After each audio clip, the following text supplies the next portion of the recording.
की इतके फडाफडा मुलं इंग्लिश बोलत होते ना की ते ऐकून मला सुद्धा असं वाटलं बापरे आपण वकील झालो कधी, इतकं काही छान मला इंग्लिश बोलता आलं नाही. म्हणजे भालेराव मॅडम तुमचं खरंच अभिनंदन आहे बरं का. एकही मुलगा आढळला नाही, अडखळला नाही, एकही मुलगा विसरला नाही आणि एकही मुलगा मागोपुढा झाला नाही. म्हणजे इथे बसलेल्या प्रत्येक पालकाचा रूर अगदी अभिमानाने भरून आला असेल ना. सगळ्यांनी याच्यासाठी आज भालेराव मॅडम यांच्या टीचर्स आणि मुलांसाठी जोरदार टाळ्या म्हणून.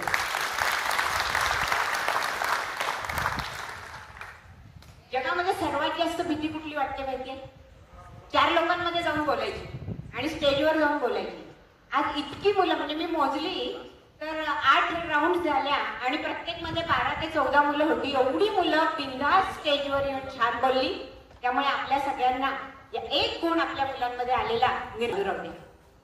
आता ही तुमची छान झालेली मुलं, मी जास्त बोलणार नाही, 5च मिनिटं दिलेली आहेत, परंतु एकच सांगावं असं वाटते की आपण कुठेही 4 लोकात भेटलो किंवा 4 बायका भेटल्या, कुणीही भेटलं की आपण पहिल्यांदा काय विचारतो एकमेकांना? आपण विचारतो तब्येत कशी आहे, बरी आहे ना, चांगले आहेत ना. हे झालं की मग दुसरा प्रश्न असतो की मुलं कशी आहेत, काय करतात मुलं. आपण कधी विचारतो का तुमच्याकडे कुठल्या गाड्या आहेत, किती एकर शेती आहे?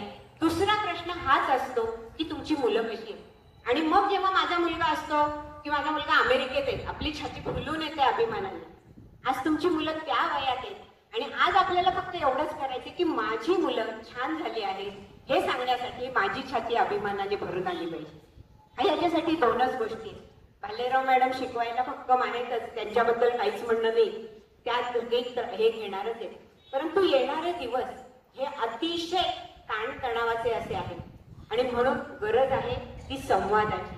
तुम्ही तुमच्या मुलांशी मुलींशी असं मैत्रीचं नातं तयार करा की जेणेकरून त्याला जे काय बाहेर एखादा संघर्ष उभा राहील त्याच्यासाठी तुम्ही त्यांच्या मागं आहात अशी खात्री, आणि असं कुटुंब माझ्या मागं आहे अशी मुलांना खात्री मिळण्याची गरज आहे. आणि म्हणून आज इथं शिक्षणाबरोबरच आपल्याला काय द्यायचंय मुलांना, तर सुसंवाद द्यायचा आहे. मी तुझ्या पाठीशी असा त्याच्या मनामध्ये एक विश्वास निर्माण करायचा आहे. आणि तिसरी गोष्ट म्हणजे त्याला उत्तम माणूस घडवायचा. उत्तम माणूस घडवण्यासाठी हा सुसंवाद फार गरजेचा असतो. आणि म्हणून मी आपल्याला इथं एवढंच सांगू इच्छिते की इतकी सुंदर मुलं जी डेअरिंग आहे, ज्यांच्यामध्ये बोलण्याची आहे, टॅलेंट आहे, खेळामध्ये स्पोर्ट्समध्ये पुढे आहे, यांना आपण एक चांगलं माणूस बनवूया. कारण आपल्या सगळ्यांना हेच सांगायला आवडेल, माझा मुलगा माझी मुलगी अरे वा इतकी छान आहे की ऐकणाऱ्याचे तर आ झाला पाहिजे आणि सांगणाऱ्याला वाहा वाटलं पाहिजे. बस हाच एवढं सांगते, थांबते.